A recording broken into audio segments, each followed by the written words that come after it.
Hillstead Museum in Farmington, Connecticut is a place where art and nature flourish together, just as the family that designed this estate intended. Hillstead is a colonial revival house built at the turn of the 20th century and maintained today just as it was when the family that built it lived here. Hillstead is their outstanding art collection. Hillstead is 150 acres of fields, trails, and scenic views. Hillstead is May Market and other seasonal events for the whole family. Hillstead is also a beautiful sunken garden, the site of the annual Sunken Garden Poetry Festival. This program and the ones that follow are an invitation to you to attend this summer's series of poetry and music events. Welcome to Hillstead Museum. If you are a poetry lover or just appreciate an evening of the arts in a beautiful setting, come to Hillstead Museum this summer for the Sunken Garden Poetry Festival. Beginning on June 24th, the festival offers poetry and music on 3 Wednesday evenings and 2 Sunday afternoons all summer long. People love the informality and outdoor setting of this festival. You can bring lawn chairs or blankets, pack a picnic, or buy dinner and wine from the vendors here. There's an hour of live music first, anything from jazz to folk to classical, and then you can hear some of the best poets in the country read poetry that is relevant and accessible. The festival's ongoing popularity is evidence that poetry still holds an important place in American culture, and that poetry has a unique power to remind us of our own common humanity. For this series of programs, we have picked readings from the summer of 2014. Hillstead welcomes the following headlining poets to the 2015 Sunken Garden Poetry Festival. On June 24th, Ted Kooser. On July 12th, Marie Howe. On July 22nd, Vijay Seshadri. On August 9th, Lee Young Lee as part of Outspoken, a celebration of Asian poetry. And on August 19th, Natalie Diaz as a part of Connecticut Young Poets Day.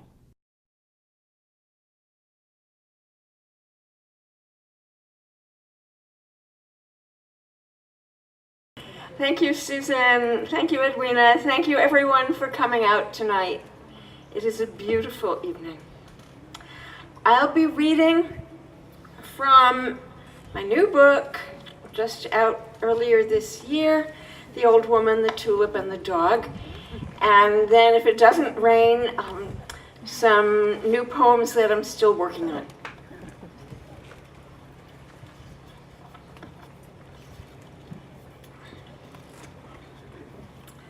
This is the first poem in the book. It's called The Blessing of the Old Woman, the Tulip, and the Dog. Can everyone hear me okay? Yeah.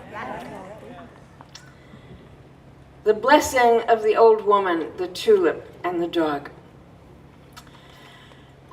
To be blessed, said the old woman, is to live and work so hard, God's love washes right through you like milk through a cow. To be blessed, said the dark red tulip, is to knock their eyes out with the slug of lust implied by your upended skirt.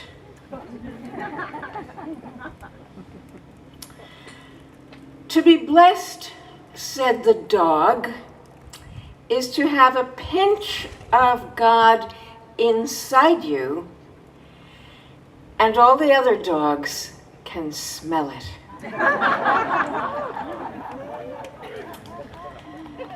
Well, thank you. That was a poem that I composed one insomniac night when I got up and sat in front of my laptop, which turns out to be my muse, my best friend, an extension of my body. Probably it's the same for many of you here. And I thought, well, that's an interesting and charming poem. I've never written anything like that before. As Edwina's introduction may have implied, I tend to be serious and grappling and struggling. And then here was this thing. Well, I thought, that's nice, and I'll never write anything like that again. And then a couple of years later, these three characters began reappearing and having something to say about everything. So here's a poem a little bit like John's poem with the fawn in it, because you know how a deer will look at you for as long as you look at it, or until you move. This one is called Deer Walk Upon Our Mountains. When they see me, said the old woman, they stop where they are and gaze into my eyes for as long as I am willing to stand there in the wind at the edge of the forest. You are speaking of my mortal enemy, said the dark red tulip. They have eaten many of my family. They do not spare children. They are pests. Beauty excuses nothing. Oh, cried the dog, the very thought of them thrills me to the bone. The chase as much as the capture, the scent weaving ahead of me like a flag, saliva spinning from my teeth.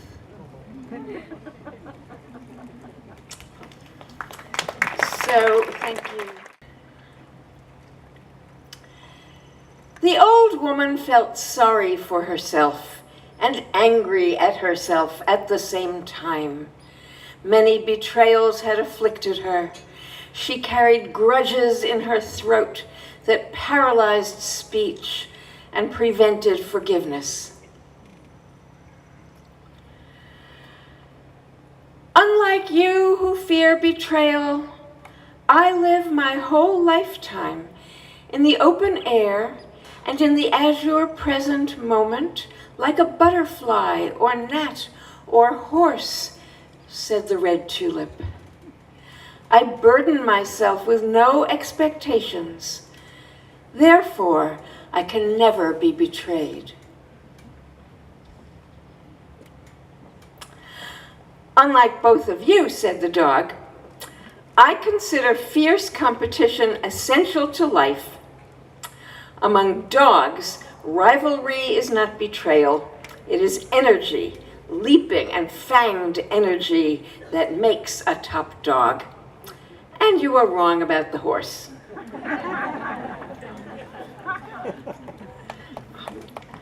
So thank you.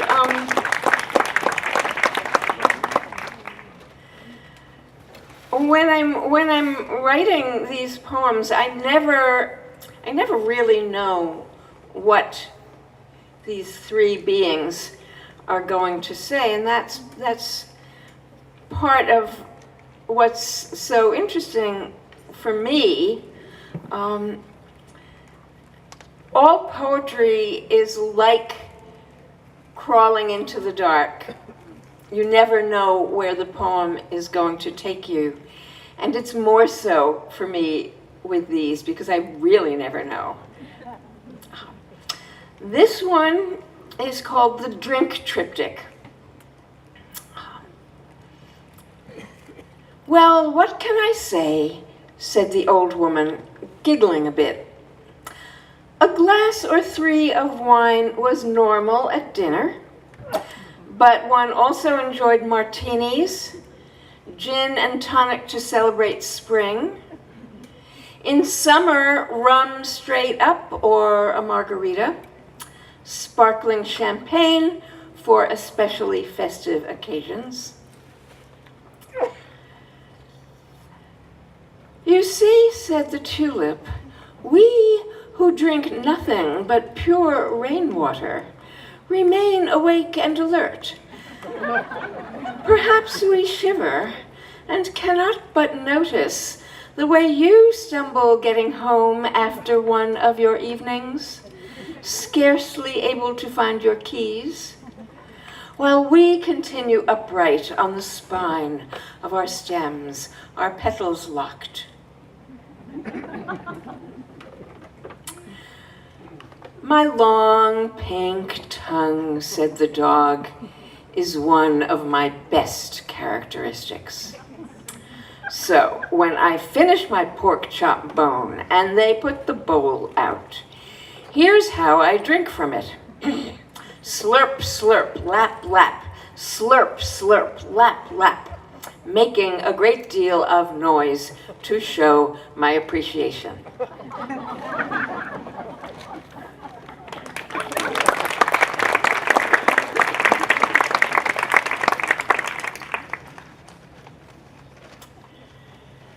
Some of the time they get a bit philosophical.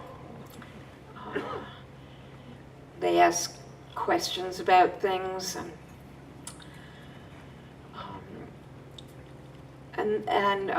this poem is called Song, which perhaps is a way of talking about poetry. Song. Some claim the origin of song was a war cry. Some say it was a rhyme telling the farmers when to plant and reap. Don't they know the first song was a lullaby pulled from a mother's sleep, said the old woman. A significant factor generating my delight in being alive this springtime is the bird song that like a sweeping mesh has captured me. Like diamond rain, I can't hear it enough, said the tulip. Lifetime after lifetime, we surged up the hill, I and my dear brothers, thirsty for blood, uttering our beautiful songs, said the dog.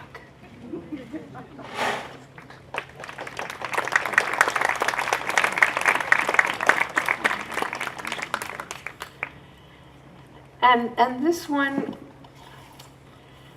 again has to do with what's beyond us. The title here comes from a line by D.H. Lawrence, it's a favorite line of mine. He's talking about what it means to be an artist, and says, not I, but the wind that blows through me. Isn't that beautiful? How many people know that poem? Good. Go find it. You can find it online, by the way.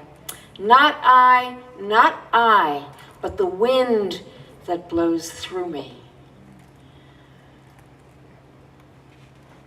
I feel the hand of God inside my hand when I write, said the old woman. It blows me away like a hat. I swear God's needy hand is inside every atom, waving at us, hoping we'll wave back.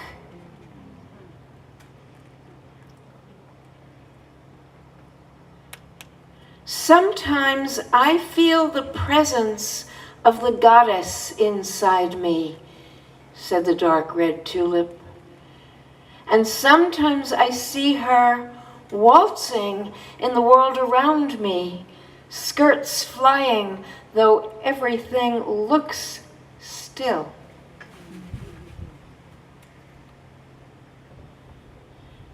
It doesn't matter whether you call the thing God or goddess, Those are only words, said the dog, panting after a run through the park and a sprint after a squirrel. Theology is bunk, but the springtime wind is real.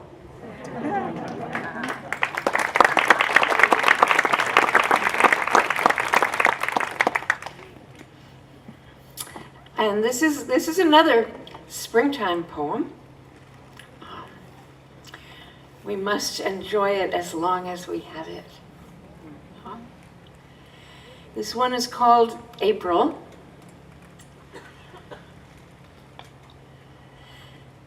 The optimists among us, taking heart because it is spring, skip along, attending their meetings, signing their email petitions, marching with their satiric songs, marching with their satiric signs, singing their Give Peace a Chance songs, posting their rainbow Twitters and blogs, believing in a better world for no good reason. I envy them, said the old woman.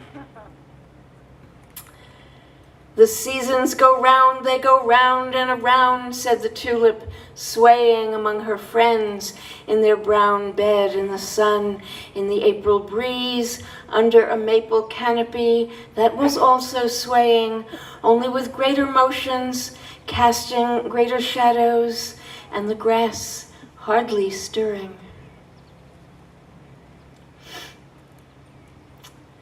What a concerto of good stinks, said the dog, trotting along Riverside Drive in the early spring afternoon, sniffing this way and that. How gratifying the violins of the river, the tubas of the traffic, the trombones of the leafing elms with the legato of my rivals' piss at their feet, and the leftover meat and grease singing along in all the wastebaskets.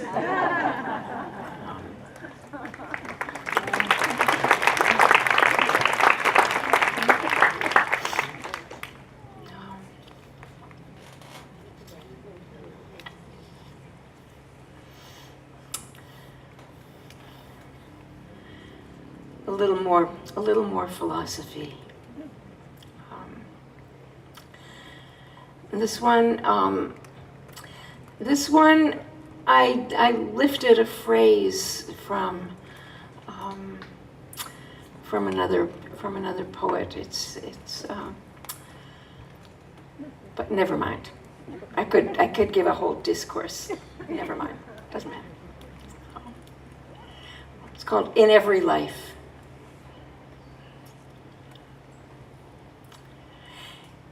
In every life, there's a moment or two when we disappear. The cruel wound takes over, and then again, at times we are filled with trees, or with birds, or with polishing the furniture, said the old woman. I know what you mean, said the tulip, about epiphanies. For instance, a breezy April day, the approach of a butterfly. But as to the disappearing self, no, I have not yet experienced that.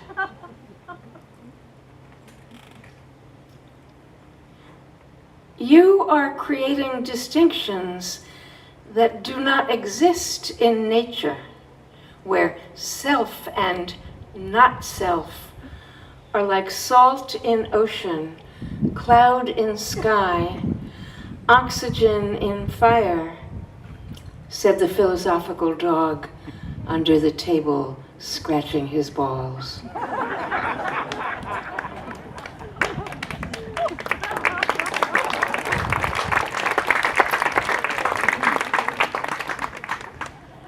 I'm really very interested in all of them and what they have to say.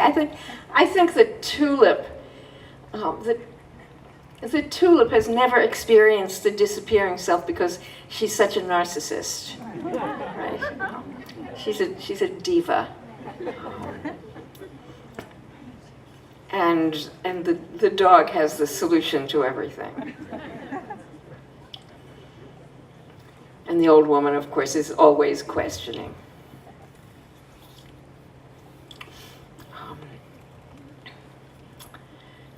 This one is called the Fear Triptych.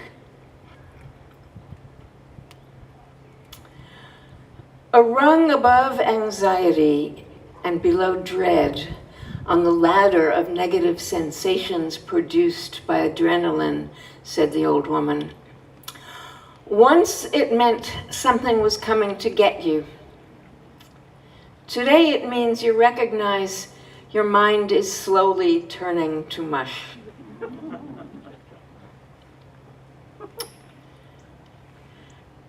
I wish I knew what they meant by it, said the tulip.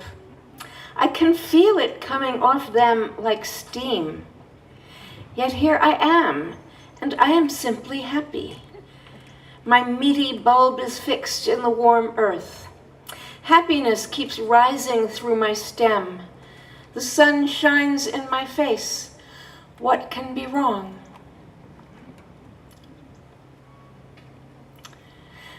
Pain is frightening, but the man in the white coat is a very nice man, said the dog. And they are stroking me over and over on my belly and gently pulling at my ears the way I like. Wait, get away from me with that silver thing.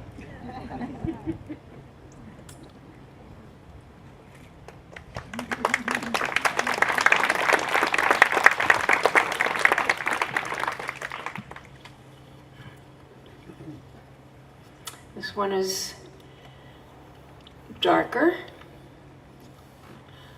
Anger.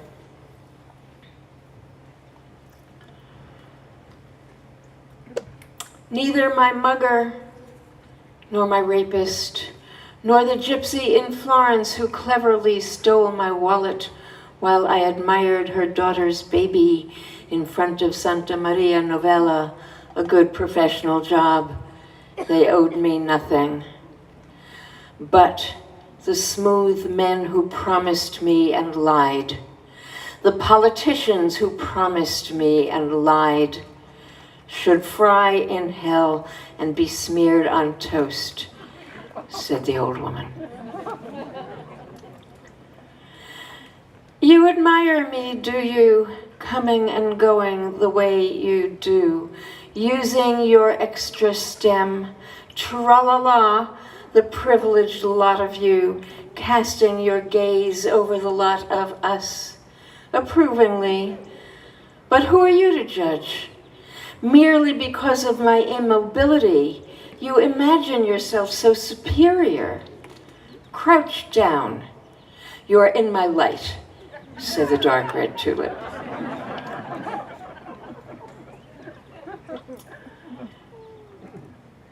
They sold my brother, said the dog. The new owners trained him. No meadow, no tossed balls, no sandy beach. Hard palm, short leash. They made his poor wet nose a killer's tool. Taught him to track, to threaten, to snarl. Whether in a train station or gray cement prison, they yell, "Get him!" It excites them. They like to watch my brother drool and attack.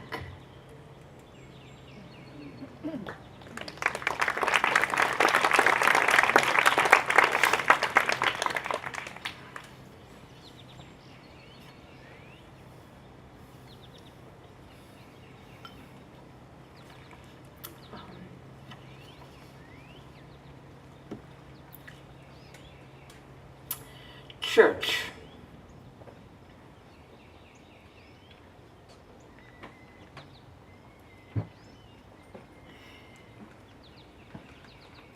I was just thinking we might just listen to the birds for a moment.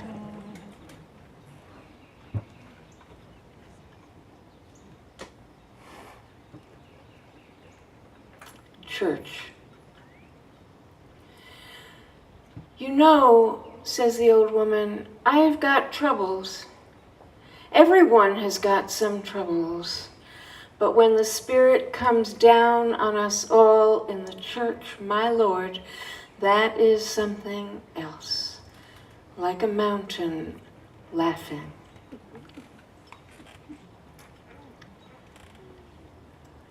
I sow not, neither do I spin, said the dark red tulip. But I am arrayed in more glory than King Solomon. You can read about it, the time a smart young man came by and saw what I truly am.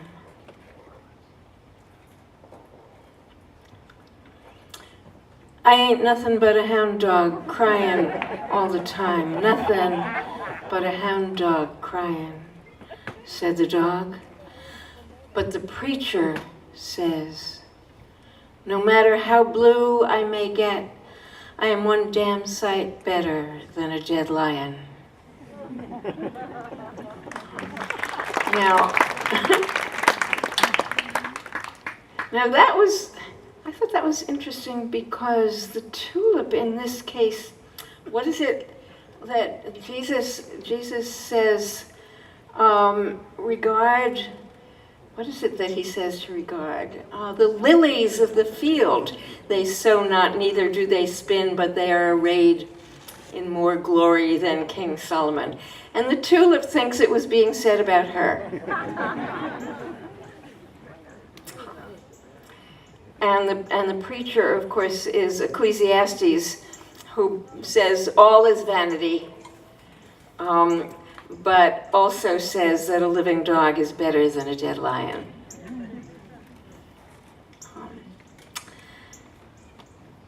This one is the synagogue of the ear of corn, which is a line lifted from Dylan Thomas. No temple, no high priest, no sacrifice. A place of prayer and study where they praise and argue and complain. You enjoy the strident sound of their voices. My people, said the old woman, they're garlic and onions. Some think you chose them. They chose you.